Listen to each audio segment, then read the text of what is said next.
한국, 어차피 돈 필요해서 하자는 대로 할 거다. 폴란드가 말도 안 되는 제안을 내놓았습니다. 한국의 설계도까지 요구하고 나선 건데요. 한국은 폴란드의 배은망덕한 요구에 딱 한마디를 내뱉었습니다. 그 말에 상황이 역전되었는데요. 도대체 무슨 일인지 바로 알아보겠습니다. 기자회견을 47분 앞두고 나는 청사 3층 복도에서 코발스키의 비서에게 전화를 받았습니다. 회의실로 오라는 말이었는데 목소리가 낮았고 용건을 설명하지 않았어요. 나는 전화를 끊고 잠깐 복도 창밖을 봤습니다. 바르샤바 정부청사 광장에 취재 차량들이 줄지어 서 있었고 카메라를 든 기자들이 3-3-5 모여 있었으며 그 위로 11월의 흐린 하늘이 낮게 깔려 있었어요. 이 발표를 준비하는 데 걸린 시간이 얼마인지 세고 싶지 않았는데 발표 47분 전에 국장이 직접 부른다는 사실이 이상하게 발목을 잡았습니다. 방산전략국장 미하우 코발스키가 직접 연락하는 건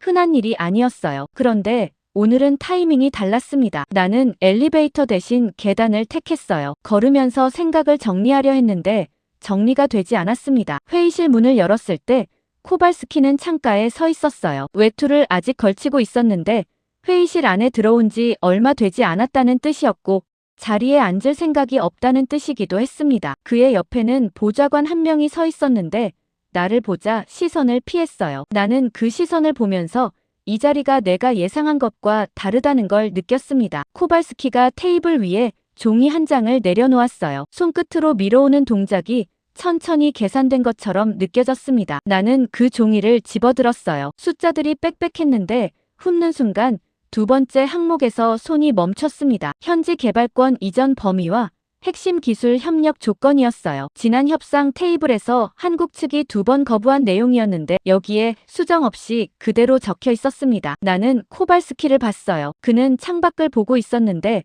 내 반응을 기다리는 것 같으면서도 기다리지 않는 것 같았습니다. 코발스키가 말했어요. 오늘 발표 전에 한국 측이 이 조건을 수락하지 않으면 차세대 사업에서 제외한다고 했습니다. 목소리가 낮았는데 그 낮음이 통보와 협박의 경계 어딘가에 있었어요. 나는 종이를 내려놓으며 협상 기간이 필요하다고 했습니다. 코발스키가 그 말을 듣는 순간 처음으로 나를 봤어요. 47분이라고 했습니다. 그 두 글자가 회의실 안에 걸렸어요. 냉방 소리가 낮게 깔려 있었고 창밖에서 취재진 소리가 유리를 통해 희미하게 들렸으며 나는 그 소리들 사이에서 47분이라는 숫자가 실제로 얼마나 짧은 시간인지를 계산했습니다. 한국 측에 전달하고 답을 받아오기에도 빠듯한 시간이었어요. 코발스키는 이미 그것을 알고 있을 거라는 생각이 들었습니다. 나는 회의실을 나왔어요. 복도가 조용했는데 발소리가 이상하게 크게 들렸습니다. 한국 대표단 대기실은 같은 층 반대편 끝에 있었어요. 나는 그쪽으로 걸으면서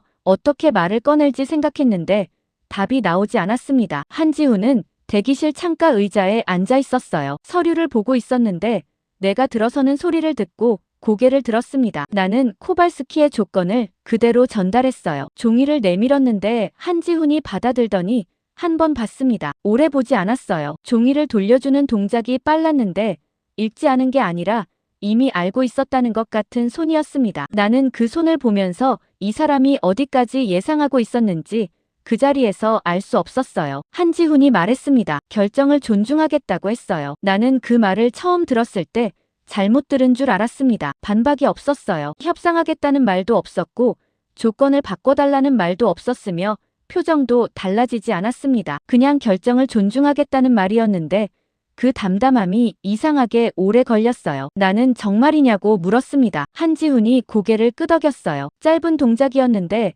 그게 이 대화의 끝이었습니다. 나는 대기실을 나오면서 복도 창밖을 다시 봤어요. 광장에 취재진이 더 늘어 있었고 카메라들이 청사 입구를 향하고 있었으며 그 시선들이 전부 오늘 이 발표를 기다리고 있다는 게 피부로 느껴졌습니다. 코발스키에게 한지훈의 답을 전하자 그는 잠깐 아무 말도 하지 않았어요. 그리고 외투를 벗었습니다. 나는 그 동작을 보면서 이 사람이 이 결과를 예상했다는 걸 알았어요. 예상했을 뿐 아니라 원했다는 것도 알 수 있었습니다. 코발스키가 자리에 앉으며 발표문 최종본을 열었어요. 보좌관이 다가와 낮은 목소리로 뭔가를 말했는데 코발스키가 고개를 저었습니다. 수정하지 않겠다는 뜻이었어요. 나는 그 장면을 보면서 발표문 안에 이미 한국 제외 내용이 들어가 있다는 걸 알았습니다. 이 조건 제시는 처음부터 협상이 목적이 아니었어요. 나는 기자회견장으로 내려가는 엘리베이터 안에서 한지훈의 얼굴을 떠올렸습니다. 결정을 존중하겠다고 했던 그 말이 이상하게 머릿속에서 지워지지 않았어요. 반박하지 않았다는 게 포기인지 아니면 다른 판단인지 그 자리에서는 알 수 없었습니다. 엘리베이터 문이 열리자 기자회견장 앞 로비가 펼쳐졌어요. 사람들이 많았고 소리가 겹쳐졌으며 조명이 밝았는데 그 밝음이 이상하게 눈에 걸렸습니다. 코발스키가 단상에 오른 건 예정 시각보다 정확히 2분 일찍이었어요. 그는 마이크 앞에 서자마자 자료를 펼치지 않았습니다. 외워둔 사람의 자세였어요. 폴란드는 이제 한국 없이 독자 무기를 만들겠다고 했습니다. 카메라 플래시가 한꺼번에 터졌고 기자들이 받아 적기 시작했으며 나는 단상 옆에서 그 장면을 봤어요. 코발스키의 목소리가 흔들리지 않았습니다. 수십조 원 규모 차세대 사업의 독자 추진을 공식 선언하는 자리였는데 그의 말에는 무게가 실려 있었고 기자들이 그 무게를 받아 적고 있었어요. 나는 그 장면을 보면서 이상하게 발밑이 단단하게 느껴지지 않았습니다. 승리처럼 보이는 장면이었는데 왜 그런 감각이 드는지 그 순간에는 알 수 없었어요. 코발스키의 연설이 이어졌습니다. 폴란드의 기술 역량을 강조했고 독자 개발의 경제적 효과를 설명했으며 비스와 프로젝트의 일정을 간략하게 언급했어요. 나는 그 말들을 들으면서 한지훈이 대기실 창가에서 보고 있던 서류가 무엇이었는지 뒤늦게 궁금해졌습니다. 그때 주머니에서 진동이 왔어요. 나는 코발스키의 시선을 피해 단상 뒤로 반걸음 물러서며 화면을 봤습니다. 기술개발본부에서 온 문자였는데 한 줄이었어요. 시제품 전손 가능성, 원인 불명. 나는 그 문장을 2번 읽었습니다. 단상 위에서 코발스키의 목소리가 계속 이어지고 있었고 플래시가 터지고 있었으며 기자들이 고개를 끄덕이고 있었어요. 그 소리들이 갑자기 멀어지는 것 같았습니다. 기자회견이 끝나고 코발스키가 취재진에게 둘러싸이는 틈에 나는 청사 뒤편 주차장으로 빠져나왔습니다. 기술개발본부에 전화를 걸었는데 연결이 느렸어요. 신호음이 3번 울리고 나서야 연구원 한 명이 받았는데 목소리가 가라앉아 있었습니다. 시제품 엔진룸에서 화재가 발생했고 시험 기사가 내부에 갇혔다고 했어요. 나는 그 말을 들으며 손이 차가워지는 걸 느꼈습니다. 구조됐느냐고 물었어요. 연구원이 잠깐 침묵했는데 그 침묵이 대답이었습니다. 살아있다고 했어요. 그런데 목소리가 거기서 멈췄어요. 시제품은요? 라고 내가 먼저 물었습니다. 연구원이 말했어요. 엔진룸과 변속 제어부가 전소됐다고 했습니다. 나는 전화를 끊고 잠깐 주차장 바닥을 봤어요. 아스팔트 위에 11월의 냉기가 깔려 있었고 청사 건물 그림자가 길게 드리워져 있었으며 안에서는 아직 코발스키의 기자회견 뒤풀이 소리가 흘러나오고 있었습니다. 나는 그 소리를 들으면서 방금 전 단상 위에서 흘러나온 말들을 떠올렸어요. 폴란드는 이제 한국 없이 독자 무기를 만들겠다는 그 말이 이상하게 다르게 들렸습니다. 코발스키에게 보고해야 했어요. 그런데 전화를 꺼내는 손이 멈췄습니다. 그가 이 소식을 지금 듣는다면 무슨 결정을 내릴지 알 수 없었는데 알 수 없다는 게 더 불안하게 만들었어요. 결국 전화를 걸었습니다. 코발스키는 3번째 신호음에 받았어요. 나는 화재 사실을 보고했습니다. 전화 너머가 잠깐 조용해졌어요. 그리고 코발스키가 말했습니다. 발표 취소는 없다고 했어요. 목소리가 낮았는데 그 낮음이 이미 결론을 내린 사람의 것이었습니다. 한국의 약점을 보일 수 없다는 말이 뒤따랐어요. 나는 시험 기사가 구조됐다는 사실과 시제품이 전소됐다는 사실을 동시에 말하려다가 멈췄습니다. 코발스키는 이미 사고를 숨기기로 결정한 상태였어요. 그 결정이 전화 너머에서 느껴졌는데 내가 반박할 수 있는 자리가 아니었습니다. 밤이 깊어지고 나서야 시험장에 도착할 수 있었어요. 바르샤바 외곽산업단지 끝자락에 있는 시설이었는데 가까이 다가갈수록 탄 냄새가 먼저 왔습니다. 매캐하고 쇠가 섞인 냄새였는데 차 문을 열기 전부터 코를 찔렀어요. 시험장 건물 한쪽이 아직 연기를 내뿜고 있었고 소화 작업을 마친 소방차 한 대가 주차장에 남아 있었으며 연구진 몇 명이 건물 입구 앞에 서 있었는데 표정들이 어두웠습니다. 나는 차에서 내리며 구조된 시험 기사가 어디 있는지 물었어요. 인근 병원으로 옮겨졌다는 답이 돌아왔는데 연구진 중 누구도 눈을 맞추려 하지 않았습니다. 나는 그 시선들을 느끼며 안으로 들어갔어요. 형광등 몇 개가 깜빡이고 있었고 바닥에 소화의 흔적이 번져 있었으며 탄 냄새가 건물 안에 가득 차 있었습니다. 엔진룸 쪽으로 걸어가자 열기가 발바닥을 통해 올라왔어요. 시제품이 있던 자리는 새까맣게 그을려 있었습니다. 변속 제어부가 있던 자리는 형태가 남아있지 않았어요. 금속이 녹아 엉겨붙은 덩어리가 바닥에 놓여 있었는데 나는 그것을 보면서 이게 복구 가능한 수준인지 아닌지를 따졌습니다. 수석 연구원이 옆으로 다가왔어요. 그는 냉각계통 문제인지 제어 프로그램 오류인지 아직 확정하지 못했다고 했습니다. 나는 그 말을 듣고 그를 봤어요. 원인을 모른다는 게 지금 당장은 사고 보고서를 쓸 수 없다는 뜻이었는데 코발스키가 이 사고를 숨기기로 결정한 상황에서 원인 불명이라는 말이 어떤 의미를 갖는지 그 순간 느껴졌습니다. 나는 48시간 안에 원인을 찾으라고 했어요. 수석 연구원이 잠깐 나를 봤습니다. 말을 하려다가 멈췄어요. 나는 그 멈춤이 무슨 뜻인지 알면서도 묻지 않았습니다. 그때 건물 입구 쪽에서 발소리가 들렸어요. 나는 돌아봤습니다. 외투를 걸치지 않은 노인이 시험장 안으로 걸어 들어오고 있었어요. 70대 초반으로 보였는데 걸음이 느리지 않았고 주변을 두리번거리지도 않았습니다. 이 공간에 익숙한 사람의 걸음이었어요. 수석 연구원이 낮게 말했습니다. 코발스키 국장 부친이라고 했어요. 스타니스와프 코발스키라는 이름을 그때 처음 들었습니다. 나는 그 이름을 들으면서 그가 왜 지금 여기 있는지 이해하지 못했어요. 스타니스와프는 탄 냄새 가득한 공간을 걸어 들어오면서 한 번도 멈추지 않았습니다. 엔진룸 쪽으로 다가와 그을린 금속 덩어리를 내려다봤는데 놀란 기색이 없었어요. 오히려 오래 기다렸다는 것 같은 눈이었는데 그 눈빛이 이상하게 오래 걸렸습니다. 그는 창고 쪽으로 걸어갔어요. 연구진이 뒤를 따르려 했는데 그는 손을 들어 막았습니다. 혼자 들어갔어요. 나는 그 모습을 보면서 이 사람이 이 창고 안에 무엇이 있는지 알고 있다는 걸 느꼈습니다. 잠시 뒤 스타니스와프가 창고에서 나왔어요. 손에 낡은 사진 한 장을 들고 있었는데 모서리가 여러 번 접혔다 펴진 흔적이 있었고 색이 바랬으며 표면에 먼지가 앉아 있었습니다. 그는 그 사진을 들고 그을린 시제품 잔해 옆으로 걸어갔어요. 잔해 위에 사진을 올려놓았는데 나는 그 옆으로 다가가 두 개를 나란히 봤습니다. 사진 속에는 전차 한 대가 멈춰 서 있었어요. 엔진 쪽에서 연기가 피어오르고 있었는데 멈춘 위치가 달랐습니다. 나는 사진 뒤를 뒤집었어요. 날짜가 찍혀 있었습니다. 30년 전이었어요. 스타니스와프가 말했습니다. 고속주행 구간에서 엔진 화재로 멈췄다고 했어요. 그 자리에서 자신이 그 개발에 참여했다는 걸 말하지 않았는데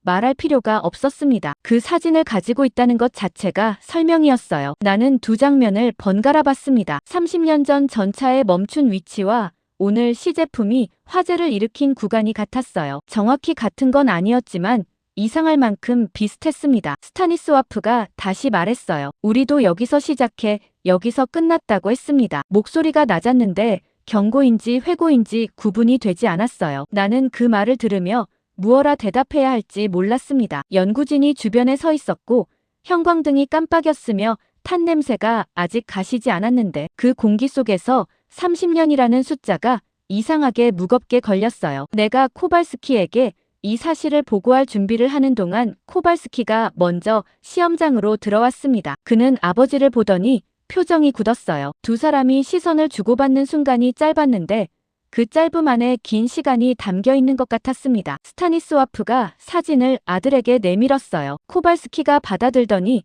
한 번 보고 돌려줬습니다. 나는 그 동작을 보면서 그가 이 사진이 무엇을 의미하는지 알면서도 받아들이지 않겠다는 걸 느꼈어요. 코발스키가 말했습니다. 아버지 세대의 실패를 자신이 끝내겠다고 했어요. 목소리에 힘이 실려 있었는데 그 힘이 설득이 아니라 선언이었습니다. 스타니스와프는 아무 말도 하지 않았어요. 사진을 다시 접어 외투 안주머니에 넣었는데 그 동작이 이상하게 오래 눈에 남았습니다. 코발스키가 수석 연구원을 불렀어요. 그는 개발 기간을 단축하고 비스와 프로젝트를 전면 확대하겠다고 했습니다. 수석 연구원이 말하려다 멈췄어요. 코발스키가 그 침묵을 보더니 명령이라고 했습니다. 나는 수석 연구원의 옆 얼굴을 봤어요. 그는 탄 잔해 쪽을 잠깐 봤다가 시선을 내렸습니다. 스타니스와프는 창고 쪽으로 천천히 걸어가고 있었어요. 나는 그 뒷모습을 보면서 이 사람이 30년 전 기록을 왜 아직 창고에 보관하고 있었는지가 뒤늦게 궁금해졌습니다. 비스와 프로젝트가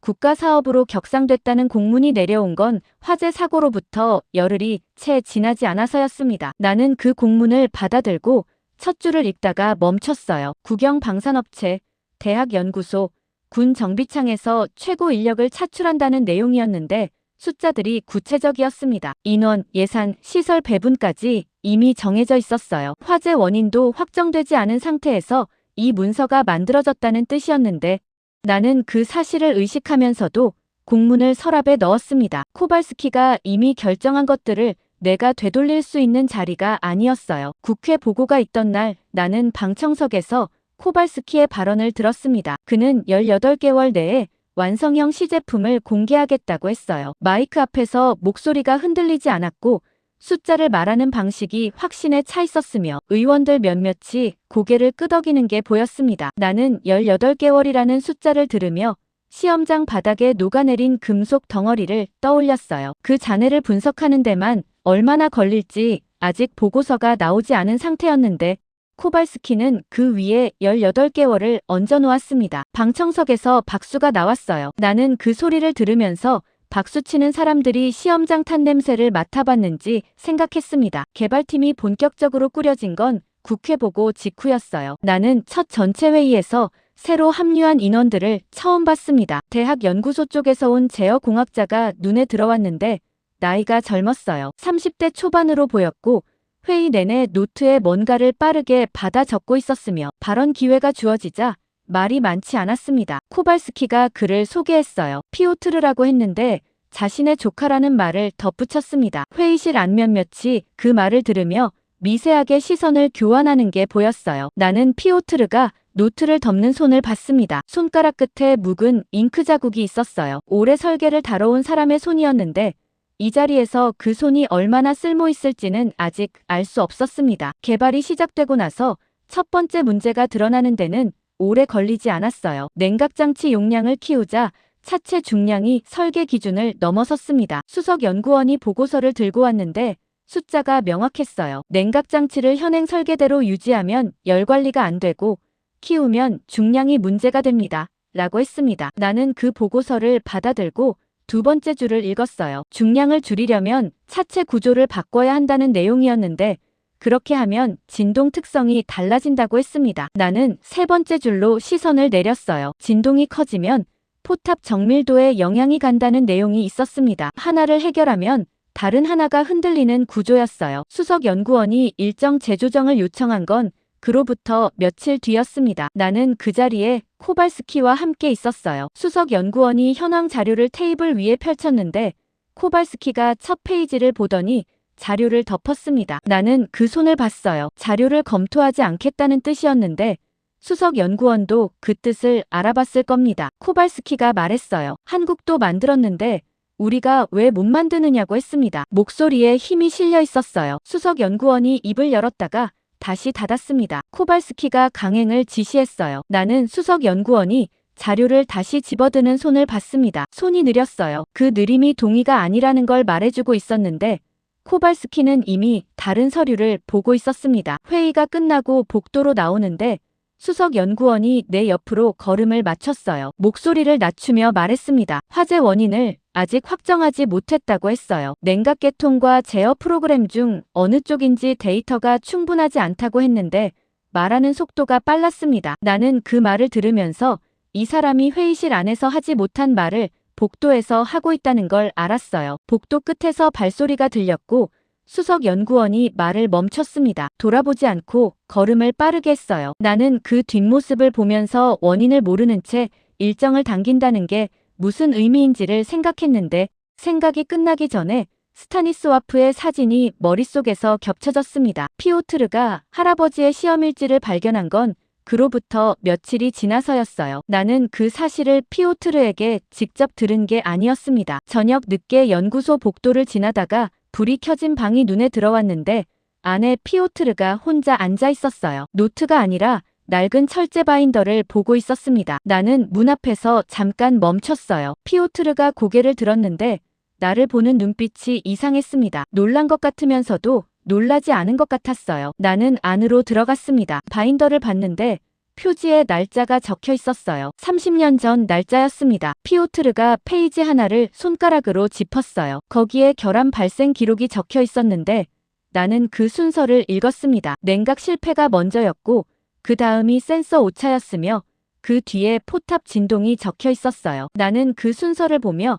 수석 연구원이 보고서에서 설명한 현재 문제들의 순서를 떠올렸습니다. 달랐어요. 그런데 이상할 만큼 비슷했어요. 피오트르가 말하지 않았습니다. 그냥 페이지를 덮었어요. 나는 그 동작을 보면서 이 아이가 이것을 코발스키에게 가져갔는지 안 가져갔는지 물어보려다가 멈췄습니다. 그 대답이 무엇이든 지금 당장 중요한 게 아닐 수 있었어요. 아니면 지금 당장 가장 중요한 것일 수 있었습니다. 연구소 창밖으로 바르샤바의 밤이 내려앉아 있었어요. 피오트르가 바인더를 가방 안에 넣는 동작을 보면서 나는 코발스키가 18개월이라는 숫자를 얼마나 확신하고 있는지를 다시 생각했습니다. 그 확신과 이 바인더 안의 기록 사이에 있는 거리가 얼마나 되는지 그 순간에는 계산이 되지 않았어요. 피오트르가 바인더를 들고 코발스키를 찾아간 건 그로부터 며칠이 지나서였습니다. 나는 그 자리에 있었어요. 코발스키의 집무실이었는데 창밖으로 바르샤바 시내가 내려다 보였고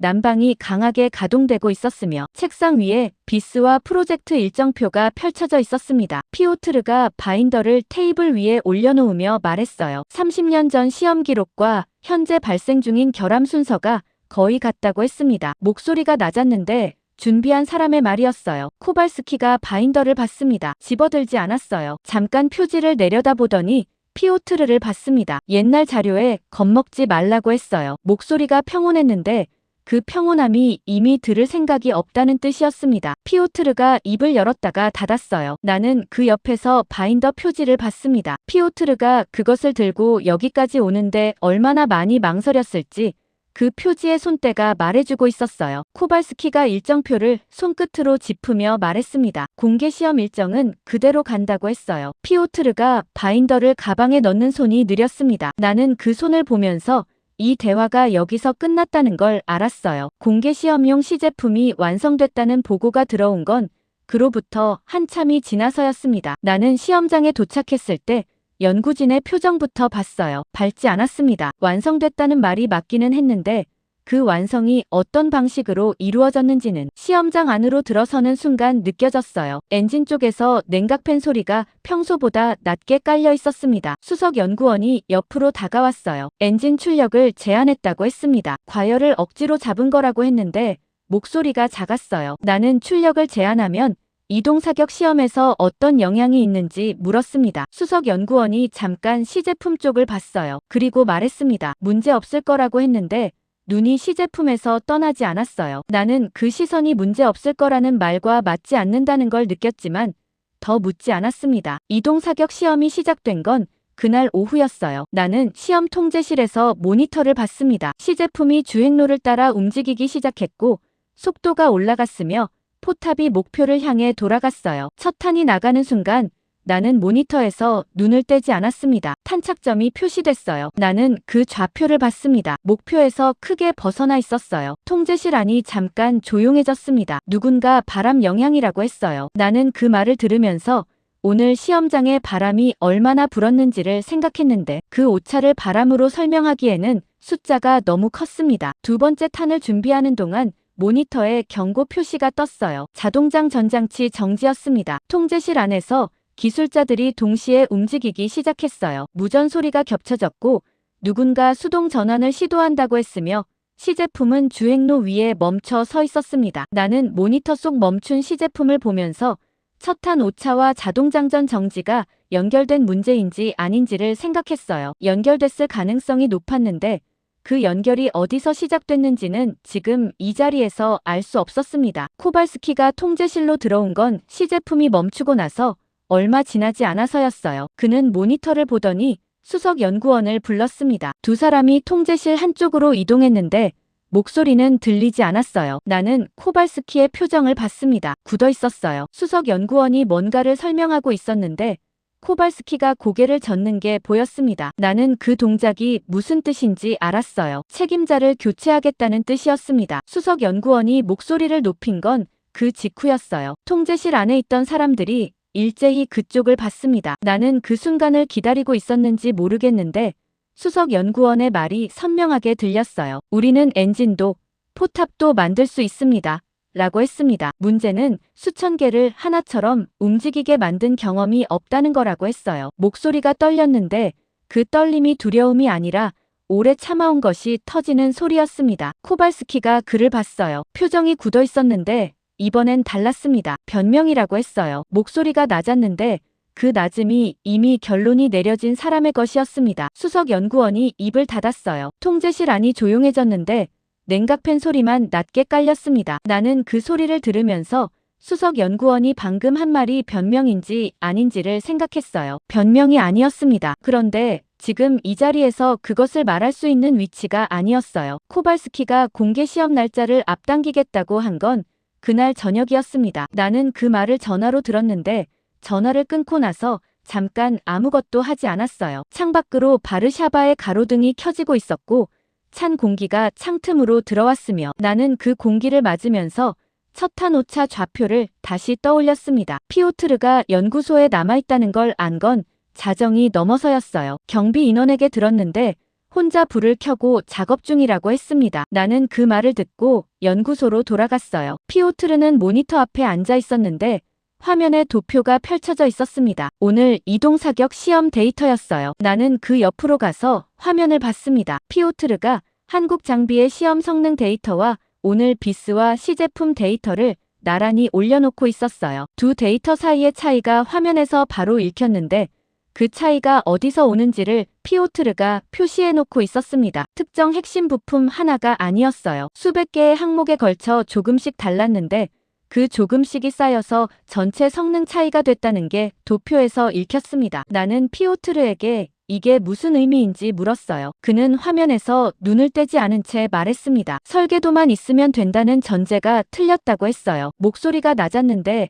그 말을 하는데 얼마나 오래 걸렸는지가 느껴졌습니다. 나는 그 화면을 보면서 코발스키가 공개 시험 날짜를 앞당겼다는 사실을 떠올렸어요. 그 결정과 이 도표 사이에 있는 거리가 얼마나 되는지 계산하려다가 멈췄습니다. 계산이 되지 않았어요. 동부 국경부대 방문 일정이 잡힌 건 공개 시험 날짜가 앞당겨진 직후였습니다. 코발스키가 여론 악화를 막아야 한다고 했어요. 이동 사격 시험 결과가 내부에서 새나가기 시작했는지 방산 전문 매체 몇 곳이 비스와 프로젝트 진행 상황을 묻는 취재 요청을 보내왔고 코발스키는 현장 방문 사진과 장병 격려 발언으로 그 흐름을 막으려 했습니다. 나는 그 판단이 틀리지 않는다는 걸 알면서도 이상하게 불편했어요. 방문 목적이 현장을 보는 게 아니라 현장을 보여주는 것이었으니까요. 부대까지 가는 차 안에서 코발스키는 발언 요지를 검토했습니다. 비스와 프로젝트가 곧 한국 의존을 끝낼 것이라는 내용이었어요. 나는 조수석에서 창밖을 봤습니다. 도로 양옆으로 늦가을 들판이 펼쳐져 있었고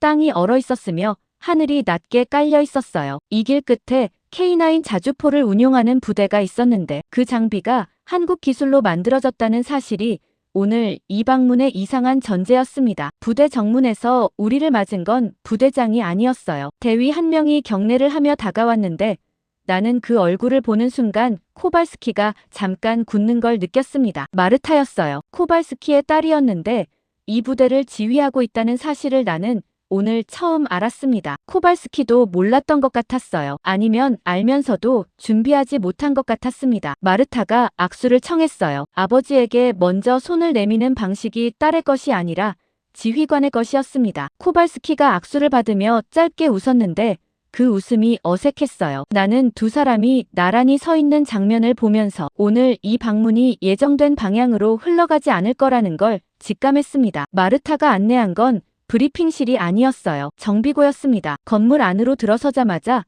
기름 냄새와 금속 냄새가 한꺼번에 왔어요. 형광등이 밝게 켜져 있었고 바닥에 공구들이 정렬되어 있었으며 장갑 차량 한 대가 절반쯤 분해된 상태로 리프트 위에 올라가 있었습니다. 병사 서너 명이 그 주변에서 작업 중이었는데 우리가 들어오는 소리를 들었는지 고개를 들었다가 다시 내렸어요. 작업을 멈추지 않았습니다. 마르타가 말했어요. 혹한 훈련 중에 센서 이상이 발생했다고 했습니다. 영하 25도 조건에서 열관리 계통이 오작동했다고 했는데 목소리가 보고하는 사람의 것이었어요. 감정이 실리지 않았습니다. 코발스키가 고개를 끄덕였어요. 그런데 마르타가 거기서 멈추지 않았습니다. 저 병사들이 장비를 직접 분해해서 해결하고 있다고 했어요. 나는 그 말을 들으며 리프트 위 병사들을 다시 봤습니다. 젊었어요. 20대 중반으로 보였는데 손이 빠르고 망설이지 않았으며 부품을 다루는 방식이 익숙했습니다. 마르타가 말을 이었어요. 저 병사들 전부 수년간 한국 기술진에게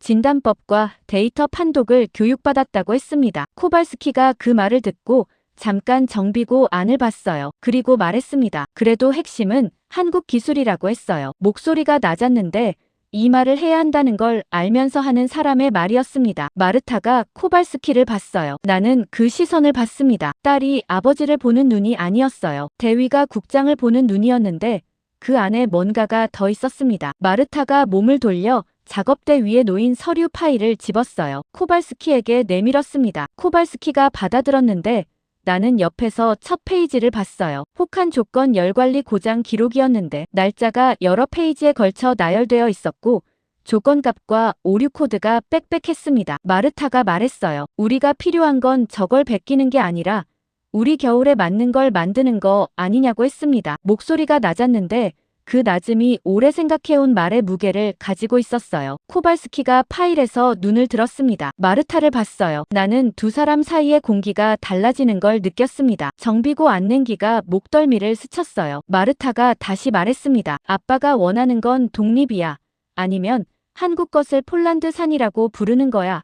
라고 했어요. 목소리가 흔들리지 않았는데 그 흔들리지 않음이 오히려 더 날카롭게 들렸습니다. 코발스키가 파일을 돌려줬어요. 그리고 말했습니다. 이 부대는 잘 운용되고 있다고 했는데 그 말이 대화를 끝내겠다는 뜻이었어요. 마르타가 파일을 받아들었습니다. 더 말하지 않았어요. 나는 그 파일이 작업대로 돌아가는 걸 봤습니다. 코발스키가 먼저 정비고를 나갔어요. 나는 잠깐 자리에 남아 있었습니다. 리프트 위 병사들이 여전히 작업 중이었어요. 한 명이 부품을 손에 들고 데이터 단말기 화면과 번갈아 보고 있었는데 화면 속 수치를 읽는 눈이 익숙했습니다. 마르타가 옆으로 왔어요. 나를 보며 말했습니다. 저 병사들이 판독하는 데이터 체계를 한국 기술진이 3년에 걸쳐 직접 교육했다고 했어요. 그냥 매뉴얼을 준 게 아니라고 했습니다. 나는 그 말을 들으며 파일 첫 페이지에서 봤던 날짜들을 떠올렸어요. 고장 기록이 쌓인 시간과 그것을 해결한 시간이 나란히 있었는데 그 사이에 사람이 있었다는 뜻이었습니다. 코발스키는 이미 차에 타 있었어요. 나는 정비고를 나오면서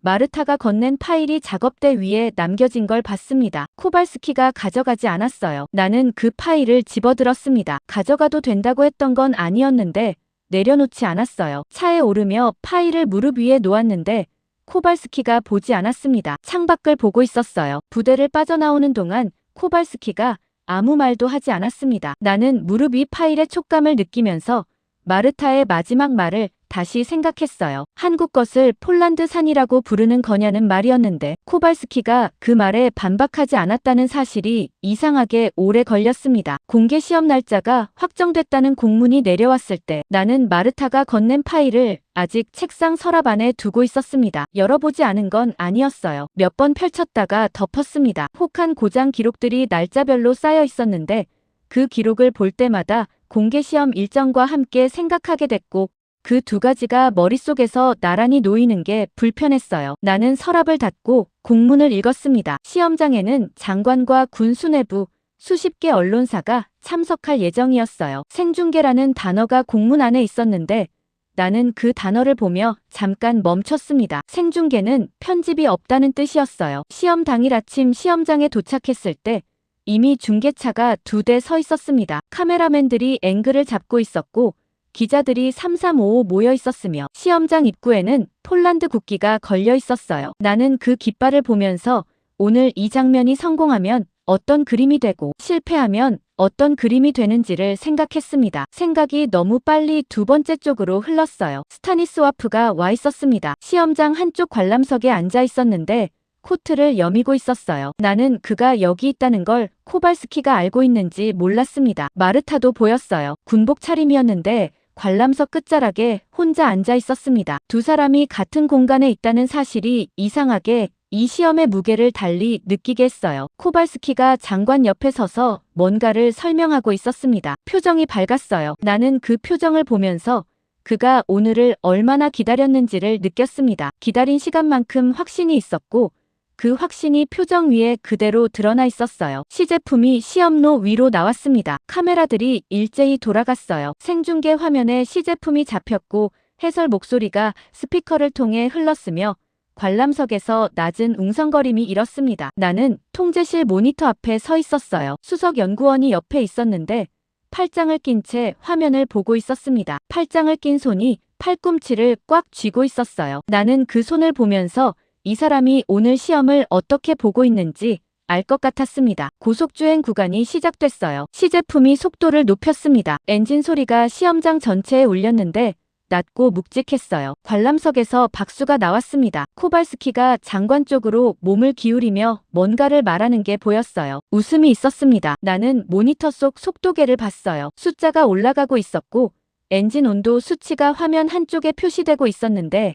이상한 게 없었습니다. 고속주행 구간을 통과했어요. 관람석에서 더 큰 박수가 나왔습니다. 코발스키가 자리에서 일어나 박수를 쳤어요. 나는 그 장면을 보면서 이동 사격 구간이 아직 남았다는 사실을 생각했습니다. 이동 사격이 시작됐어요. 시제품이 방향을 바꾸며 포탑을 목표물 쪽으로 돌렸습니다. 나는 모니터에서 눈을 떼지 않았어요. 포탑 추적 수치가 화면에 표시됐는데 숫자가 흔들렸습니다. 작게 흔들렸어요. 수석 연구원이 팔짱을 푸는 게 느껴졌습니다. 포탑 추적이 목표를 잡으려 하는데 수치가 안정되지 않았어요. 그 순간 엔진 경고등이 모니터에 떴습니다. 하나였어요. 나는 그 경고등을 보면서 숨을 참았습니다. 그런데 하나로 끝나지 않았어요. 두 번째가 떴습니다. 연속이었어요. 수석 연구원이 무전기를 집어들었습니다. 통제실 안이 소리로 가득 찼어요. 무전 교신 소리와 키보드 두드리는 소리가 겹쳤는데 그 소리들 사이에서 생중계 해설 목소리가 스피커를 통해 계속 흘렀습니다. 해설자는 아직 상황을 파악하지 못하고 있었어요. 시제품이 멈췄습니다. 이동 사격 구간 한가운데서 그대로 섰어요. 카메라가 멈춘 시제품을 잡았고 생중계 화면에 그 장면이 그대로 나갔습니다. 관람석이 조용해졌어요. 나는 통제실 창을 통해 관람석을 봤습니다. 코발스키가 서 있었어요. 자리에서 일어선 채 시제품 쪽을 보고 있었는데 방금 전까지 있던 웃음이 없었습니다. 장관이 옆에서 뭔가를 물었는데 코발스키가 대답하지 않는 게 보였어요. 생중계가 끊긴 건 그로부터 얼마 지나지 않아서였습니다. 그런데 나는 이미 알고 있었어요. 끊겼다고 해서 없어지는 게 아니라는 걸. 카메라가 돌아가고 있었고 기자들이 있었으며 관람석에 수십 명이 앉아서 그 장면을 봤습니다. 코발스키가 통제실로 들어온 건 생중계가 끊기고 나서였어요. 그는 수석 연구원을 봤습니다. 수석 연구원이 보고를 시작했는데 코발스키가 듣지 않았어요. 책임자를 찾으라고 했습니다. 목소리가 낮았는데 그 낮음이 이미 방향을 정한 사람의 것이었어요. 나는 그 장면을 보면서 코발스키가 한국 책임론으로 가져가려 한다는 걸 알았습니다. 핵심 기술을 막았기 때문에 생긴 실패라는 방향이었어요. 그게 지금 이 순간 그에게 남은 선택지였습니다. 수석 연구원이 보고를 마저 하려다가 멈췄어요. 코발스키가 회의 소집을 지시하고 통제실을 나갔습니다. 나는 그 뒤를 따르면서 관람석 쪽을 봤어요. 스타니스와프가 자리에서 일어나고 있었습니다. 마르타는 이미 보이지 않았어요. 피오트르가 쓰러진 건 그날 밤 복구 작업 중이었습니다. 나는 연구소에서 그 보고를 받았어요. 과로라고 했는데 나는 그 말을 들으면서 피오트르가 며칠째 연구소에 남아 있었다는 걸 떠올렸습니다. 병실로 갔을 때 피오트르는 깨어 있었어요. 얼굴이 창백했는데 눈이 또렷했습니다. 코발스키가 병실 의자에 앉아 있었어요. 두 사람 사이에 말이 없었는데 그 침묵이 오래된 것 같았습니다. 피오트르가 말했어요. 한국이 안 줘서 실패한 게 아니라고 했습니다. 우리는 실패할 시간 자체를 허락하지 않았다고 했어요. 목소리가 약했는데 그 약함 속에 무게가 있었습니다. 코발스키가 피오트르를 봤어요. 나는 그 시선을 봤습니다. 코발스키의 얼굴에서 뭔가가 흔들리는 게 느껴졌어요. 반박하지 않았습니다. 그게 이상했어요. 통제실에서 수석 연구원의 말을 잘랐던 사람이 지금 아무 말도 하지 않고 있었는데 그 침묵이 어디서 오는 건지 병실 안에서는 알 수 없었습니다. 나는 병실을 나오면서 복도 창밖을 봤어요. 바르샤바에 밤이 깔려 있었고 병원 주차장, 가로등 빛이 아스팔트 위에 번지고 있었으며 멀리서 구급차 소리가 들렸습니다. 코발스키가 처음으로 자신이 아버지 세대와 똑같은 길을 걷고 있다는 사실과 마주하는 순간이 병실 안에 있었는데 나는 그 순간을 본 건지 느낀 건지 복도로 나오고 나서도 알 수 없었어요. 공개시험 실패 이후 사흘이 지나도록 코발스키는 공식 입장을 내지 않았습니다. 정부 쪽에서 연락이 왔는데 한국 책임론으로 발표 방향을 잡으라는 내용이었어요. 나는 그 연락을 코발스키에게 전달했는데 그는 전화를 받고도 한동안 아무 말을 하지 않았습니다. 대답 대신 전화를 끊었어요. 나는 수화기를 내려놓으며 그 침묵이 동의인지 거부인지 알 수 없었습니다. 그런데 이상한 건 코발스키가 그날 저녁 아버지를 찾아갔다는 거였어요. 나는 그 사실을 다음 날 아침에야 알았습니다. 코발스키의 보좌관이 말해줬는데 밤늦게 혼자 나갔다고 했어요. 어디로 갔는지는 몰랐는데 스타니스와프의 집이라는 건 어렵지 않게 짐작할 수 있었습니다. 나는 그 집에 도착했을 때 코발스키의 차가 이미 마당에 있었어요. 초인종을 누르지 않았습니다. 문이 열려 있었어요. 안으로 들어서자 두 사람의 목소리가 들렸는데 거실이 아니라 다른 쪽에서 났습니다. 나는 소리를 따라갔어요. 복도 끝에 계단이 있었고 계단 아래로 내려가자 지하로 연결됐습니다. 코발스키의 목소리가 먼저 들렸어요. 한국이 기술을 주지 않은 것이 결국 모든 문제의 시작 아니냐고 따지고 있었습니다. 목소리에 힘이 실려 있었는데 그 힘이 지쳐 있었어요. 스타니스와프가 대답하지 않았습니다. 나는 계단 아래에서 멈췄어요. 지하 창고였습니다. 스타니스와프가 문을 열고 있었는데 열쇠를 쓰지 않았어요. 손잡이를 돌리자 열렸습니다. 오랫동안 잠그지 않은 문이었어요. 창고 안으로 들어서자 냄새가 먼저 왔습니다. 오래된 종이 냄새와 기름 냄새가 섞여 있었고 차가운 공기가 발목을 감쌌어요. 스타니스와프가 형광등 스위치를 올렸는데 등이 한 줄씩 천천히 켜졌습니다. 공간이 서서히 드러났어요. 나는 그 안을 보면서 숨을 한 번 참았습니다. 선반이 벽면을 따라 이어져 있었는데 그 위에 물건들이 가득했어요. 깨진 기어가 있었습니다. 타버린 제어기가 있었어요. 균열이 간 장갑 시험편들이 날짜별로 분류되어 있었는데 30년이라는 시간이 무색하게 정리 상태가 꼼꼼했습니다. 스타니스와프가 창고 안으로 걸어 들어갔어요. 선반 사이를 지나며 특정 구역으로 향했는데 걸음이 망설이지 않았습니다. 코발스키가 창고 입구에서 보고 있었어요. 나는 그 옆에 서 있었는데 코발스키가 내가 왔다는 걸 알았지만 아무 말도 하지 않았습니다. 스타니스와프가 선반 한쪽에서 서류 묶음을 꺼냈어요. 묵직했는데 두 손으로 들었습니다. 테이블 위에 올려놓고 첫 장을 폈어요. 코발스키가 창고 안으로 들어왔습니다. 나는 뒤를 따랐어요. 테이블 위 서류를 봤는데 시험 기록이었습니다. 날짜가 30년 전이었어요. 페이지마다 수치가 가득했고 여백에 손글씨 메모가 빽빽했으며 일부 페이지는 모서리가 여러 번 접혔다 펴진 흔적이 있었습니다. 스타니스와프가 페이지를 넘겼어요. 냉각 실패 기록이 나왔습니다. 그 다음 페이지에 센서 오차가 있었어요. 또 다음 페이지에 포탑 진동이 있었습니다. 나는 그 순서를 보면서 피오트르가 연구소에서 바인더를 펼쳤을 때 손가락으로 짚었던 순서를 떠올렸어요. 같았습니다. 코발스키가 말했어요. 이게 30년 전 기록이잖냐고 했습니다. 지금과 다르다고 했어요. 목소리가 낮았는데 확신이 없었습니다. 스타니스와프가 마지막 페이지를 펼쳤어요. 나는 그 페이지를 봤습니다. 서명이 있었는데 스타니스와프의 것이 아니었어요. 정부 관계자의 서명이었습니다. 그 위에 문장이 적혀 있었는데 나는 그것을 읽었어요. 공개 일정을 맞추기 위해 추가 시험을 금지한다는 내용이었습니다. 날짜가 찍혀 있었어요. 그 날짜 이후로 기록이 없었습니다. 코발스키가 그 페이지를 오래 봤어요. 손을 뻗어 넘기려다가 멈췄습니다. 스타니스와프가 말했어요. 자신도 평생 외국이 기술을 안 줘서 실패했다고 믿었다고 했습니다. 그런데 손자까지 같은 실패를 반복하는 걸 보고 생각이 바뀌었다고 했어요. 목소리가 낮았는데 오래 준비한 말이었습니다. 코발스키가 아버지를 봤어요. 나는 그 시선을 봤습니다. 코발스키의 얼굴에서 뭔가가 무너지는 게 느껴졌어요. 천천히였습니다. 스타니스와프가 다시 말했어요. 우리에게 설계도가 없었던 게 아니라고 했습니다. 실패를 계속할 시간이 없었던 거라고 했어요. 창고 안이 조용해졌습니다. 냉기가 바닥에서 올라왔고 형광등이 낮게 웅웅거렸으며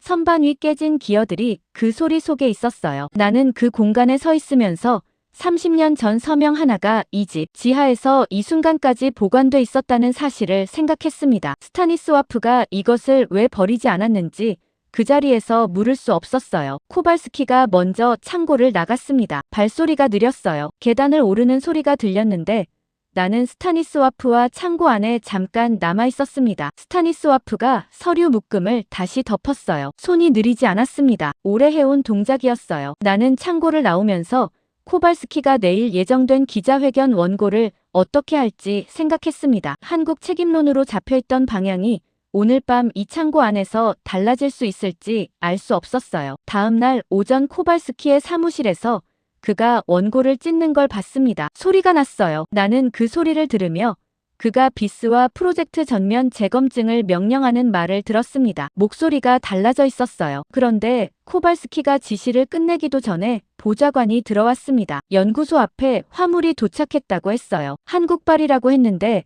컨테이너 세대라는 말이 뒤따랐습니다. 나는 코발스키를 봤어요. 그는 보좌관을 보다가 창밖을 봤습니다. 계약이 끝난 쪽에서 화물이 왔다는 말이었는데 코발스키의 표정이 이상하게 굳어 있었어요. 컨테이너 세대가 연구소 앞 하역장에 서 있었습니다. 나는 코발스키와 함께 차에서 내리며 그것들을 봤어요. 외관이 평범했습니다. 운송업체 로고가 붙어 있었고 봉인 스티커가 정상적으로 붙어 있었으며 서류상으로는 일반 장비 운송이었어요. 그런데 발송지가 걸렸습니다. 한국이었어요. 계약이 끊긴 쪽에서 온 화물이었는데 사전 통보가 없었습니다. 코발스키가 하역 책임자를 불렀어요. 누가 반입을 승인했냐고 물었는데 책임자가 서류를 내밀었습니다. 코발스키가 그것을 받아들고 첫 줄을 읽더니 나를 봤어요. 나는 그 시선을 받으면서 서류를 같이 봤습니다. 수신인이 연구소장 앞으로 되어 있었는데 발신인 란에 한지훈의 이름이 있었어요. 코발스키가 함정이라고 했습니다. 목소리가 낮았는데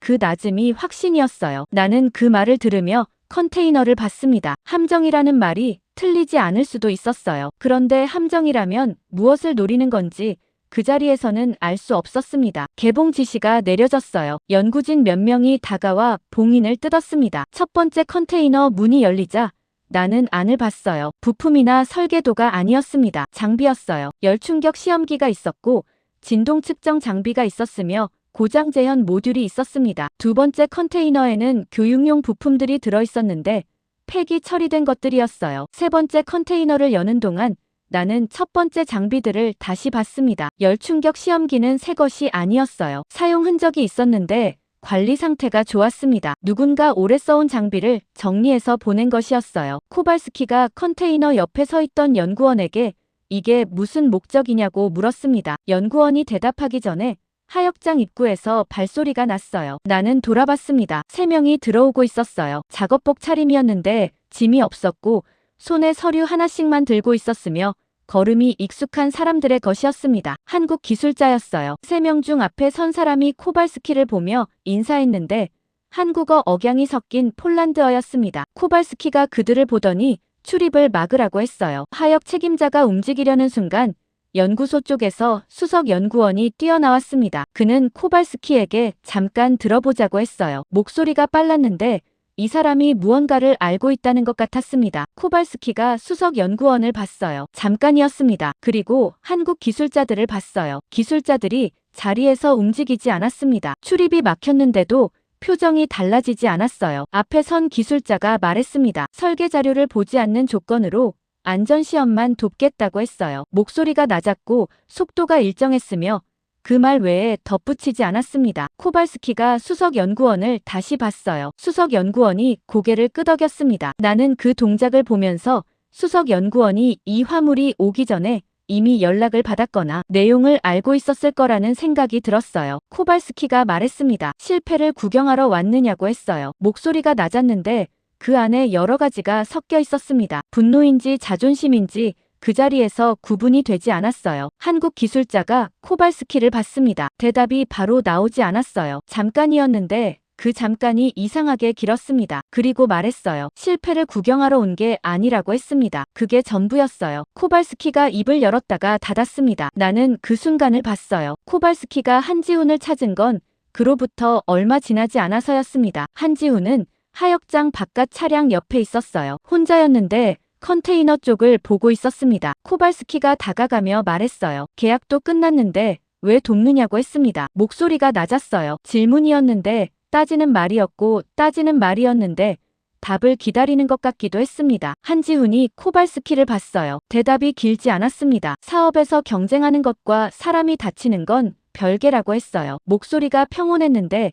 그 평온함이 준비한 말이 아니라 이미 정해진 생각을 꺼내놓는 방식이었습니다. 코발스키가 그 말을 듣고 잠깐 아무것도 하지 않았어요. 나는 그 침묵을 봤습니다. 코발스키가 반박하지 않았어요. 그게 이상했습니다. 연구소 안에서 수석 연구원의 말을 잘랐던 사람이 피오트르의 바인더를 덮었던 사람이 지금 아무 말도 하지 않고 있었어요. 코발스키가 결정을 내린 건 그날 저녁이었습니다. 나는 그 자리에 있었어요. 한국 기술자들에게 일주일을 허용하겠다고 했습니다. 조건은 설계자료 열람 금지였어요. 수석 연구원이 고개를 끄덕였는데 코발스키는 그 반응을 보지 않았습니다. 한국 기술자 3명이 다음날 아침 연구소 안으로 들어왔어요. 폴란드 연구진 몇몇이 입구에 서 있었는데 시선이 좋지 않았습니다. 기술자 1명이 장비 케이스를 들고 지나가는데 연구진 1명이 낮게 중얼거리는 소리가 들렸어요. 실패를 구경하러 왔냐는 말이었는데 하역장에서 코발스키가 했던 말과 같았습니다. 한국 기술자가 그 말을 들었는지 안 들었는지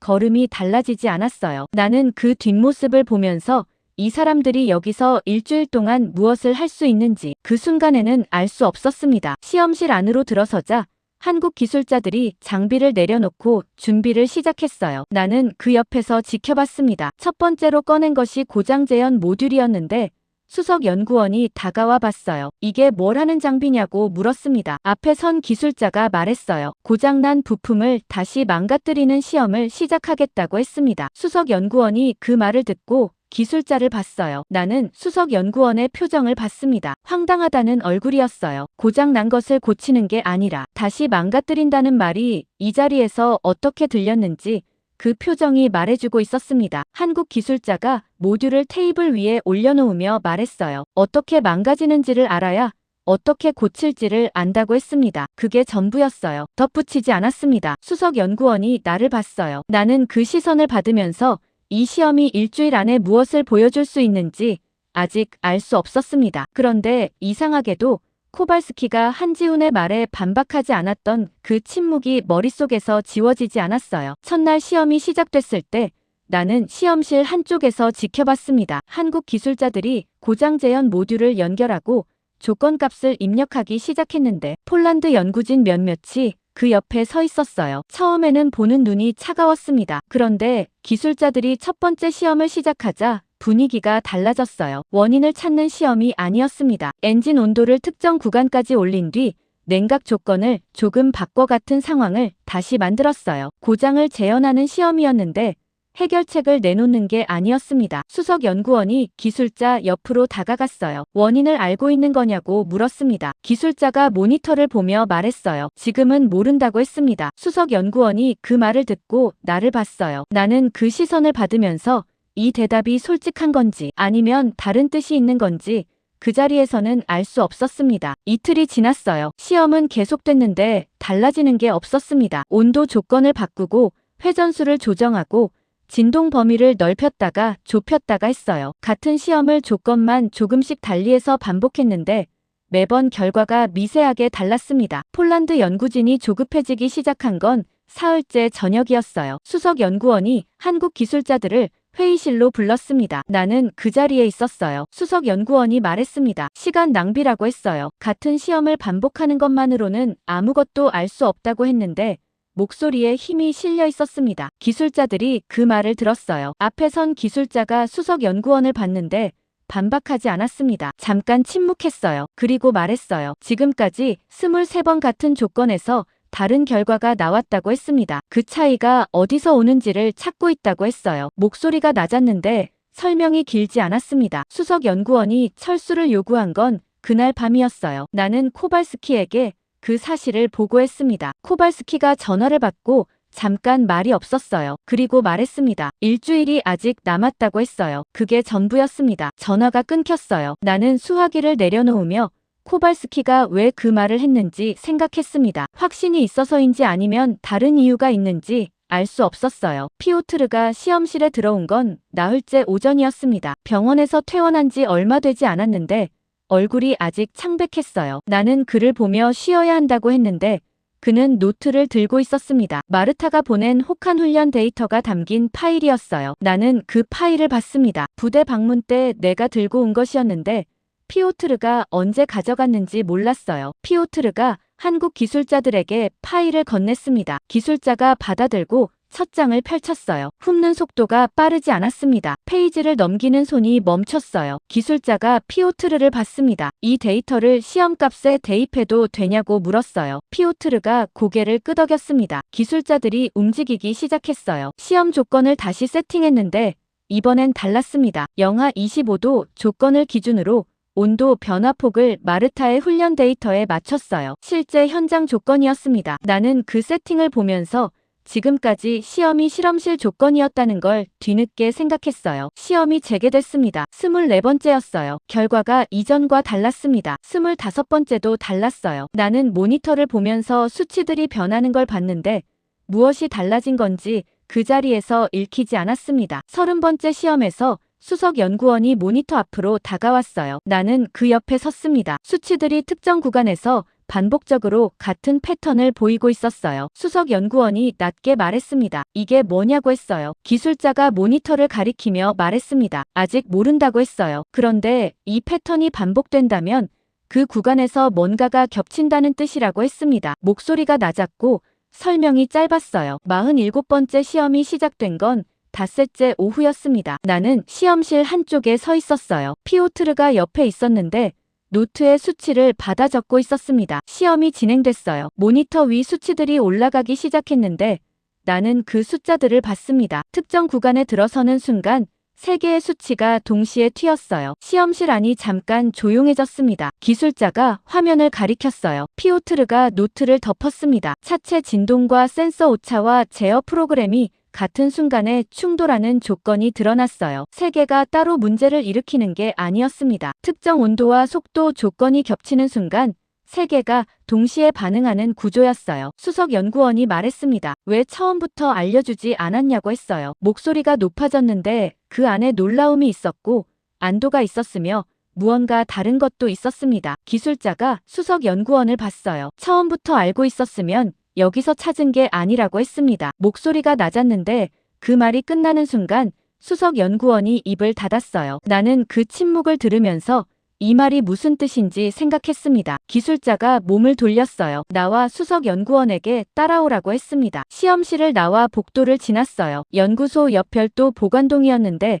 나는 그 건물을 지나쳤던 적이 있었지만 안에 들어간 적은 없었습니다. 기술자가 문을 열었어요. 안으로 들어서자 냄새가 먼저 왔습니다. 오래된 금속 냄새였는데 탄 냄새가 섞여 있었어요. 조명이 켜졌는데 공간이 넓었습니다. 선반이 천장까지 이어져 있었어요. 나는 그 선반들을 봤습니다. 깨진 기어가 있었어요. 타버린 제어기가 있었습니다. 균열이 간 시험편들이 있었는데 연도별로 분류되어 있었어요. 20년이 넘는 시간이 선반 위에 쌓여 있었습니다. 기술자가 말했어요. 저희 기술은 성공한 설계도보다 여기 있다고 했습니다. 목소리가 낮았는데 자랑하는 말이 아니었어요. 그냥 사실을 얹어놓는 방식이었는데 그게 이상하게 반박하기 어렵게 만들었습니다. 나는 선반을 봤어요. 수석 연구원이 옆에 서 있었는데 아무 말도 하지 않았습니다. 나는 그 침묵을 들으면서 코발스키가 수십조 원 규모 계약으로 사려 했던 것이 무엇인지를 생각했어요. 설계도였습니다. 그런데 지금 이 선반 위에 있는 것들은 설계도가 아니었어요. 실패였습니다. 20년치 실패였는데 그것이 지금 이 순간 47번째 시험에서 드러난 것들과 연결되어 있었습니다. 나는 선반 끝까지 시선을 옮겼어요. 가장 오래된 연도가 표시된 칸에 가장 작은 부품들이 있었는데 그것들이 지금 이 선반 전체의 시작이었습니다. 수석 연구원이 움직였어요. 선반 앞으로 걸어가더니 타버린 제어기 하나를 손으로 짚었습니다. 들지 않았어요. 그냥 짚었는데 손이 오래 거기 있었습니다. 나는 그 손을 보면서 스타니스와프의 지하창고 선반 위에 있던 것들을 떠올렸어요. 깨진 기어와 타버린 제어기와 균열난 시험편들이 거기에도 있었습니다. 그런데 거기에는 20년이 아니었어요. 30년이었는데 그 30년이 추가 시험 금지 서명 하나로 끊겨 있었습니다. 기술자가 보관동 문 쪽으로 걸어갔어요. 나가려는 것 같았는데 문 앞에서 멈췄습니다. 돌아보지 않고 말했어요. 내일부터 폴란드 연구진이 직접 조건을 설정하고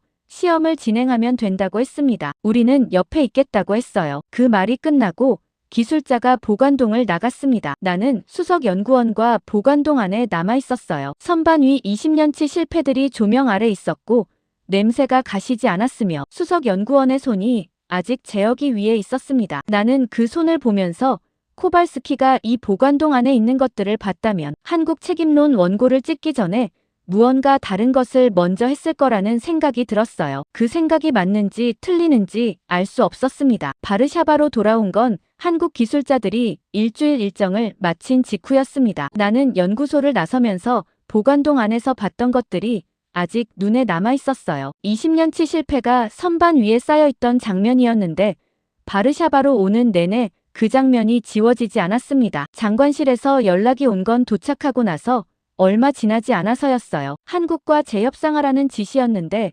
조건은 여전히 같았습니다. 원천 기술 확보였어요. 나는 그 지시를 받으며 보관동 선반을 다시 떠올렸습니다. 원천 기술이라는 말이 이상하게 다르게 들렸어요. 서울 협상 일정이 잡혔습니다. 코발스키가 대표단을 꾸렸는데 나도 포함됐어요. 피오트르도 포함됐습니다. 코발스키가 피오트르를 넣은 이유를 직접 말하지 않았는데 나는 짐작할 수 있었어요. 보관동에서 47번째 시험을 끝까지 지켜본 사람이 피오트르였으니까요. 서울로 가는 비행기 안에서 코발스키는 협상 요구서를 검토했습니다. 나는 옆에서 그 서류를 봤어요. 원천 기술 이전 요구가 첫 번째 항목이었는데 이전 협상에서 한국 측이 거부했던 내용이 수정 없이 그대로 있었습니다. 나는 그 항목을 보면서 이번에도 같은 대답이 나올 거라는 걸 알았어요. 그런데 코발스키가 어떤 생각인지는 비행기 안에서 읽히지 않았습니다. 창밖을 보고 있었는데 서류를 덮지 않았어요. 협상장은 서울 도심 건물 안이었습니다. 회의실이 넓었고 냉방이 강하게 가동되고 있었으며 테이블 양쪽으로 두 나라 대표단이 자리를 잡았어요. 한지훈이 맞은편에 앉아 있었습니다. 나는 그를 보며 바르샤바 기자회견 47분 전을 떠올렸어요. 그때 한지훈이 결정을 존중하겠다고 했던 말이 이 자리에서 다시 생각났습니다. 코발스키가 요구서를 테이블 위에 올려놓았어요. 나는 그 동작을 봤습니다. 그런데 코발스키의 손이 요구서 위에 잠깐 머물렀어요. 밀지 않았습니다. 나는 그 손을 봤어요. 코발스키가 한지훈을 봤습니다. 한지훈이 코발스키를 봤어요. 두 사람이 말없이 잠깐 있었는데 그 침묵이 이상하게 길었습니다. 코발스키가 손을 들었어요. 요구서를 집어들더니 반으로 접었습니다. 그리고 테이블 한쪽으로 밀어놓았어요. 대표단 안에서 움직임이 있었습니다. 나는 그 옆에서 코발스키를 봤어요. 그가 입을 열었습니다. 설계도 요구를 철회하겠다고 했어요. 회의실 안이 잠깐 조용해졌습니다. 대표단 한쪽에서 낮은 소리가 났어요. 나는 그쪽을 봤습니다. 대표단 안에서 몇몇이 서로를 보는 눈빛이 달라져 있었어요. 코발스키가 계속 말했습니다. 대신 요청이 있다고 했어요. 목소리가 낮았는데 준비한 말이었습니다. 피오트르를 포함한 젊은 폴란드 엔지니어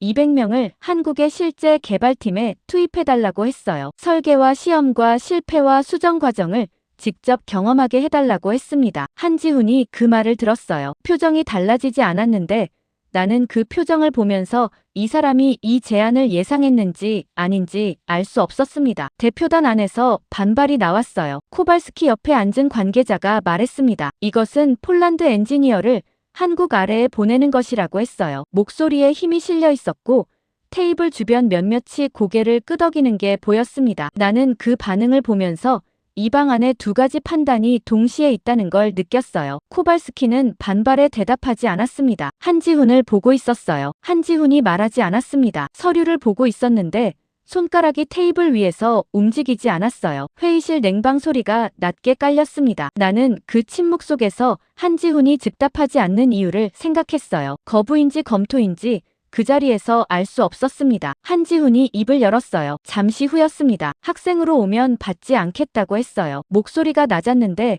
그 낮음이 결론을 향해 가고 있었습니다. 개발자로 와서 한국인과 똑같이 실패의 책임을 져야 한다고 했어요. 그 말이 끝나는 순간 회의실 안이 조용해졌습니다. 나는 그 조건을 들으면서 이것이 거부가 아니라는 걸 알았어요. 조건이었습니다. 받겠다는 뜻이었는데 그 방식이 달랐어요. 학생이 아니라 개발자로 오라는 말이었는데 그 차이가 무엇인지 회의실 안 모든 사람이 들었을 겁니다. 코발스키가 한지훈을 봤어요. 그리고 손을 내밀었습니다. 나는 그 손을 봤어요. 대표단 안에서 누군가 낮게 뭔가를 말했는데 코발스키가 듣지 않았습니다. 한지훈이 악수를 받았어요. 짧은 동작이었는데 두 사람의 손이 테이블 위에서 만나는 순간 회의실 안 공기가 달라지는 게 느껴졌습니다. 나는 피오트르를 봤어요. 그는 노트에 뭔가를 적고 있었는데 손이 빨랐습니다. 적는 게 아니라 받아 적는 손이었어요. 뭔가를 놓치지 않으려는 사람의 손이었습니다. 귀국하는 비행기 안에서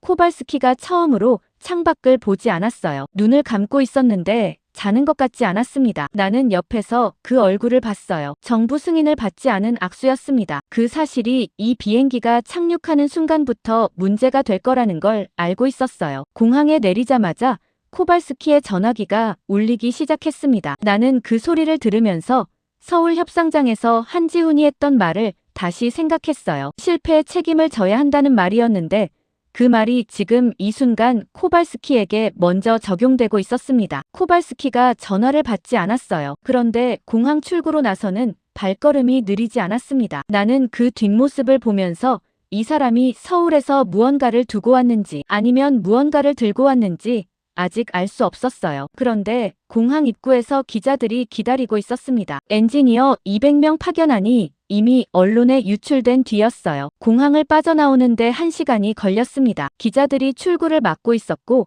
카메라 플래시가 쉬지 않고 터졌으며 질문들이 겹쳐서 들렸어요. 코발스키를 향한 질문들이었는데 단어들이 튀었습니다. 매국노라는 말이 있었어요. 배신이라는 말도 있었습니다. 코발스키가 대답하지 않고 걸었는데 나는 그 옆에서 기자들을 밀어내며 차 쪽으로 이동했어요. 차 문이 닫히자 소리가 잘렸습니다. 코발스키가 창밖을 봤어요. 기자들이 차 유리 너머에서 카메라를 들이대고 있었는데 코발스키의 표정이 달라지지 않았습니다. 나는 그 표정을 보면서 이 사람이 공항을 나서기 전에 이미 이 장면을 예상하고 있었는지 생각했어요. 언론 보도가 쏟아진 건 그날 저녁부터였습니다. 나는 사무실에서 화면을 봤어요. 한국 퇴출을 선언했던 영웅이라는 말이 있었고 그 옆에 폴란드 기술자를 한국 밑에 보내는 배신자라는 말이 나란히 있었습니다. 같은 사람을 두고 같은 날 나온 말들이었는데 그 두 단어가 화면 위에서 이상하게 선명했어요. 다음 날 장관실에서 연락이 왔습니다. 청문회 전까지 계획을 철회하면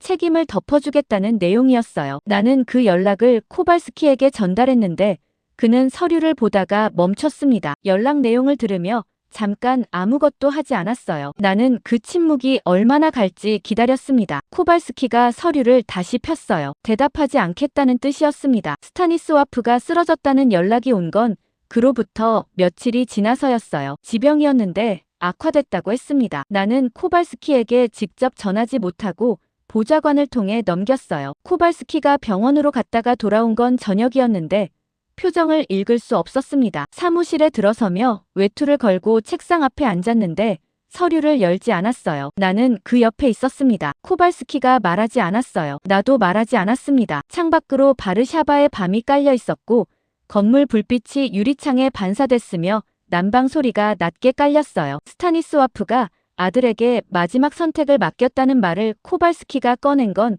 한참 뒤였습니다. 내 세대처럼 실패를 숨기게 하지 말라고 했다는 말이었어요. 목소리가 낮았는데 그 낮음이 오래된 무게를 가지고 있었습니다. 나는 그 말을 들으며 지하창고에서 스타니스와프가 마지막 페이지를 폈던 장면을 떠올렸어요. 추가 시험 금지 서명이 있던 페이지였습니다. 청문회 날이 왔어요. 나는 코발스키와 함께 회의장으로 들어갔습니다. 방청석이 가득 찼는데 기자들도 있었어요. 의원들이 자리를 잡고 있었는데 표정들이 무거웠습니다. 무거운 게 아니라 이미 결론을 내린 사람들의 표정이었어요. 코발스키가 자리에 앉는 걸 봤는데 서류 두 묶음을 테이블 위에 올려놓았습니다. 나는 그 서류들을 봤어요. 한쪽은 얇았고 한쪽은 두꺼웠습니다. 청문회가 시작됐어요. 의원들이 말했습니다. 설계도 한 장 못 받아온 협상이라고 했어요. 폴란드 기술자를 한국 밑에 보내는 게 독립이냐고 했습니다. 목소리들이 겹쳤는데 방향이 같았어요. 나는 그 말들을 들으면서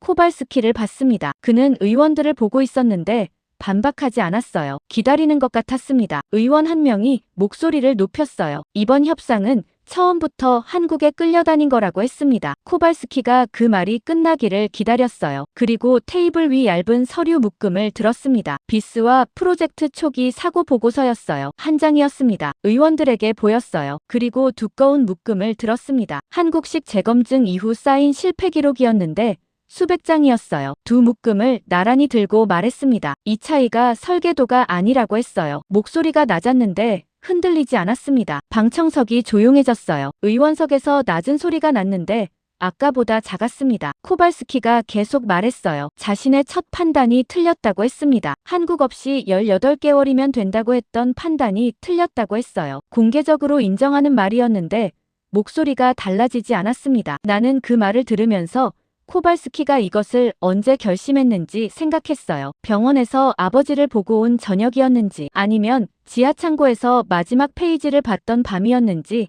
알 수 없었습니다. 코발스키가 파견 취소를 거부한다고 했어요. 방청석에서 소리가 났습니다. 의원석에서 몇몇이 서류를 뒤지는 소리가 났어요. 의장이 발언을 정리하려 했는데 코발스키가 마지막 말을 했습니다. 직위 해제 통보가 온 건 청문회가 끝나고 회의장을 나서는 길이었어요. 코발스키의 전화기가 울렸습니다. 그는 전화를 받으며 멈췄어요. 짧게 들었습니다. 그리고 전화를 끊었어요. 나는 그 옆에 있었는데 코발스키가 전화기를 외투 안주머니에 넣는 손을 봤습니다. 느리지 않았어요. 나는 직위 해제냐고 물었습니다. 코발스키가 고개를 끄덕였어요. 그리고 걸었습니다. 회의장 복도가 길었는데 코발스키의 걸음이 느리지 않았어요. 나는 그 옆에서 걸으면서 이 사람이 지금 무엇을 생각하고 있는지 알 수 없었습니다. 직위가 없어진 사람의 걸음이 아니었어요. 복도 끝 유리창 너머로 바르샤바 시내가 보였습니다. 코발스키가 그쪽을 보지 않고 걸었어요. 나는 그 뒷모습을 보면서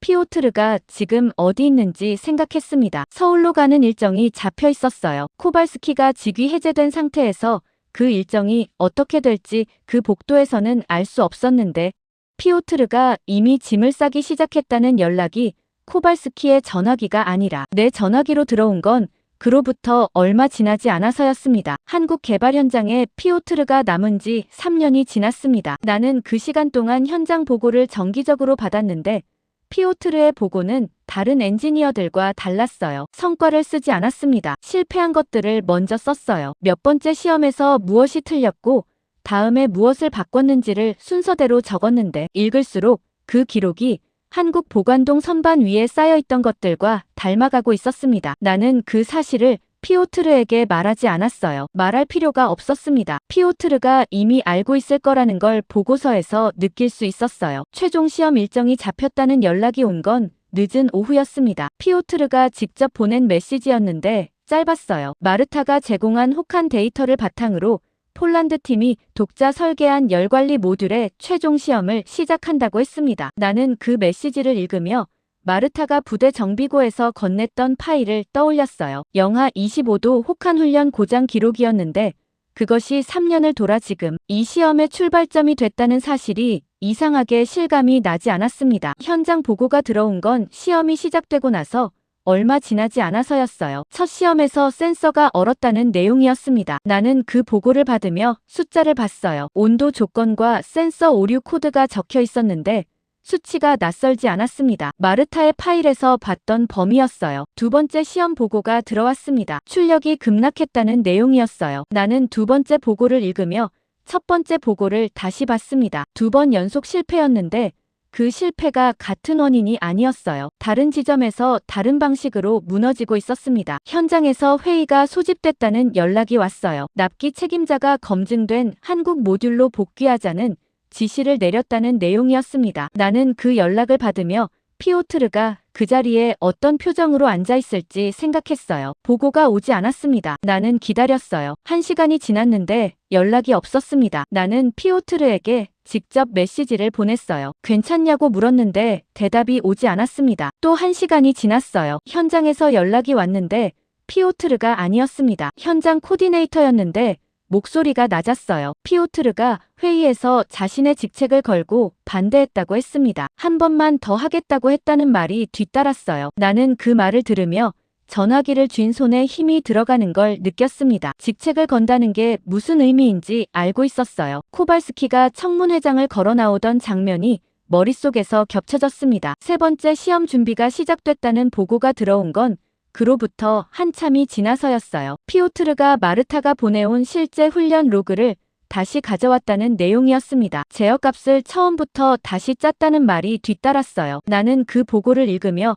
훈련 로그라는 말에서 멈췄습니다. 마르타가 부대 정비고에서 파일을 건넬 때 그것이 이렇게 쓰일 거라고 생각했는지 알 수 없었어요. 영화 환경에서 세 번째 시험이 시작됐습니다. 나는 현장 보고를 기다리며 사무실에 있었어요. 창밖으로 바르샤바의 낮이 흐렸고 난방 소리가 낮게 깔렸으며 책상 위 커피잔이 식어 있었습니다. 보고가 오지 않았어요. 나는 기다렸습니다. 시험이 장시간 가동 구간에 들어갔다는 짧은 연락이 왔는데 그게 전부였어요. 나는 그 연락을 읽으며 장시간이 얼마인지 물어보려다가 멈췄습니다. 물어봐야 달라지는 게 없었어요. 기다리는 수밖에 없었습니다. 보고가 온 건 오래 지나서였어요. 피오트르에게서 직접 온 메시지였는데 짧았습니다. 출력이 유지됐다고 했어요. 그게 전부였습니다. 나는 그 문장을 2번 읽었어요. 출력이 유지됐다는 말이 무엇을 의미하는지 알고 있었는데 그 알미 이상하게 천천히 왔습니다. 나는 피오트르에게 전화를 걸었어요. 신호음이 2번 울리고 연결됐는데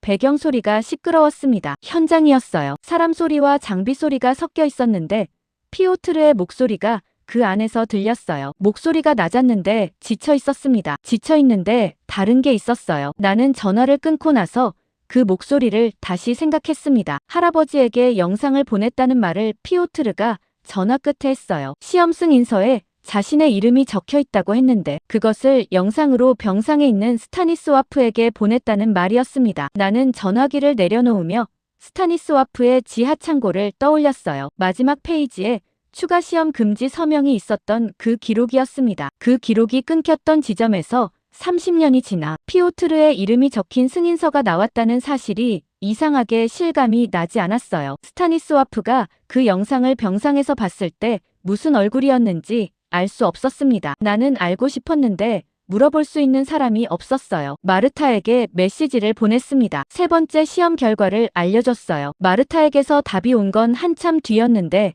짧았습니다. 알았다는 말이었어요. 그게 전부였는데 나는 그 짧음이 마르타의 것이라는 걸 알았습니다. 부대 정비고에서 혹한 데이터를 건네던 손이 그 짧음과 같았어요. 코발스키에게 연락한 건 그날 저녁이었습니다. 직위 해제 이후 코발스키가 어디서 무엇을 하는지 나는 가끔 소식을 들었는데 오늘은 직접 전화를 걸었어요. 신호음이 여러 번 울렸습니다. 코발스키가 받았는데 배경이 조용했어요. 나는 피오트르의 시험 결과를 전달했습니다. 말이 길지 않았어요. 코발스키가 듣고 있었는데 대답이 바로 오지 않았습니다. 잠깐이었어요. 그리고 말했습니다. 아버지가 오늘 영상을 3번 다시 봤다고 했어요. 목소리가 낮았는데 그 낮음 안에 긴 시간이 담겨 있었습니다. 나는 전화를 끊고 창밖을 봤어요. 바르샤바의 밤이 내려앉아 있었는데 스타니스와프의 지하 창고에서 봤던 선반들이 머릿속에 있었습니다. 깨진 기어와 타버린 제어기와 균열난 시험편들이 연도별로 쌓여있던 선반이었는데 그 선반의 시간이 오늘 피오트르의 승인서로 이어졌다는 사실이 창밖 어둠 속에서 이상하게 선명하게 느껴졌어요. 그런데 선명한 것과 끝난 것은 달랐습니다. 며칠 뒤 코발스키의 전화기가 아니라 내 전화기로 예상 밖의 연락이 왔는데 발신지가 서울이었어요. 서울에서 온 연락의 발신인은 한지훈이었습니다. 나는 발신인을 보는 순간 코발스키에게 먼저 전달해야 한다는 생각이 들었는데 내용을 읽고 나서 잠깐 아무것도 하지 않았어요. 한국 기업이 피오트르 팀의 혹한용 열관리 모듈을 유럽형 장비에 적용하기 위해 폴란드 업체와 정식 구매 계약을 체결하고 싶다는 내용이었습니다. 나는 그 문장을 2번 읽었어요. 방향이 달랐습니다. 지금까지 이 테이블에서 계약서를 내밀던 쪽은 항상 한국이 아니었어요. 코발스키에게 전화를 걸었습니다. 신호음이 2번 울리고 연결됐는데 코발스키가 내용을 묻기 전에 내가 먼저 읽어줬어요. 전화 너머가 조용해졌습니다. 나는 그 침묵을 기다렸어요. 코발스키가 말했는데 목소리가 낮았습니다. 계약 장소가 어디냐고 물었어요. 나는 한지훈의 메시지를 다시 봤습니다. 바르샤바라고 했어요. 코발스키가 다시 조용해졌는데 이번 침묵은 처음 것과 달랐어요. 나는 그 차이를 느끼면서 계약 장소가 바르샤바 회의실이라는 말을 덧붙였습니다. 코발스키가 전화를 끊었어요. 계약 장소가 확정된 건 그로부터 며칠이 지나서였습니다. 공교롭게도 몇 년 전 코발스키가 한국 측에 후속 사업을 무기로 압박했던 바로 그 회의실이었어요. 나는 장소가 확정됐다는 연락을 받고 그 회의실을 떠올렸습니다. 코발스키가 종이를 밀어놓던 테이블이었는데 이번에는 한지훈이 계약서를 가지고 온다는 뜻이었어요. 같은 방이었는데 방향이 바뀐 거였습니다. 피오트르가 바르샤바로 오는데 이틀이 걸렸어요. 나는 공항에서 그를 처음 봤는데 3년 전 연구소에서 마지막으로 봤을 때와 달랐습니다. 얼굴이 달라진 건 아니었어요. 손이 달랐습니다. 3년 전에도 손가락 끝에 묵은 잉크 자국이 있었는데 이제는 손 전체가 달라진 것 같았어요. 공구를 오래 다뤄온 사람의 손이었습니다. 나는 그 손을 보면서 한국 보관동 선반 앞에서 수석 연구원이 타버린 제어기를 짚던 손을 떠올렸어요. 피오트르의 손이 그 손과 닮아가고 있었습니다. 계약 당일 아침 회의실 준비를 확인하러 갔을 때 정치권에서 연락이 왔어요. 기술을 싸게 넘기지 말라는 내용이었는데 이번에도 압박이었습니다. 처음 한국을 몰아낼 때도 압박이었고 한국과 재협상할 때도 압박이었으며 지금 이 계약에도 압박이 있었어요. 나는 그 연락을 받으며 압박이 방향을 바꿔도 압박이라는 사실 자체는 달라지지 않는다는 걸 생각했습니다. 피오트르에게 전달하지 않았어요. 회의실로 가는 복도에서 피오트르를 만났는데 서류를 들고 있었습니다. 노트가 아니었어요. 계약 조건 검토 자료였는데 손때가 묻어 있었습니다. 어젯밤에도 봤다는 뜻이었어요. 나는 피오트르에게 정치권 압박 얘기를 꺼내려다 멈췄습니다. 이 사람이 직책을 걸고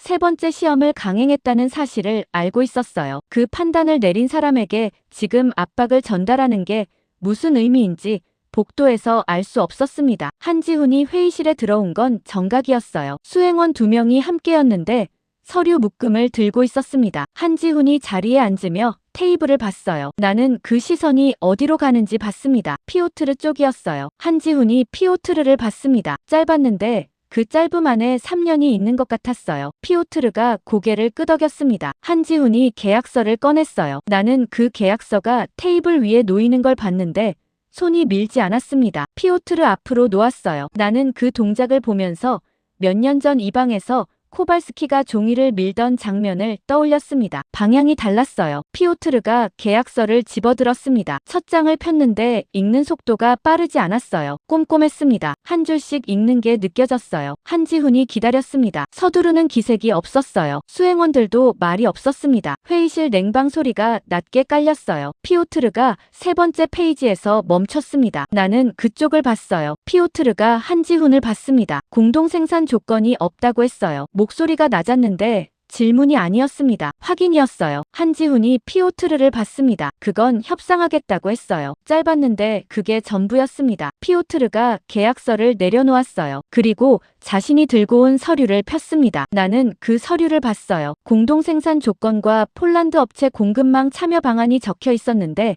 밤새 작성한 것이었어요. 손때가 그 사실을 말해주고 있었습니다. 피오트르가 그 서류를 한지훈 쪽으로 밀었어요. 나는 그 동작을 보면서 이 사람이 서울에서 3년 동안 무엇을 배웠는지를 이 서류 한 장이 말해주고 있다는 걸 느꼈습니다.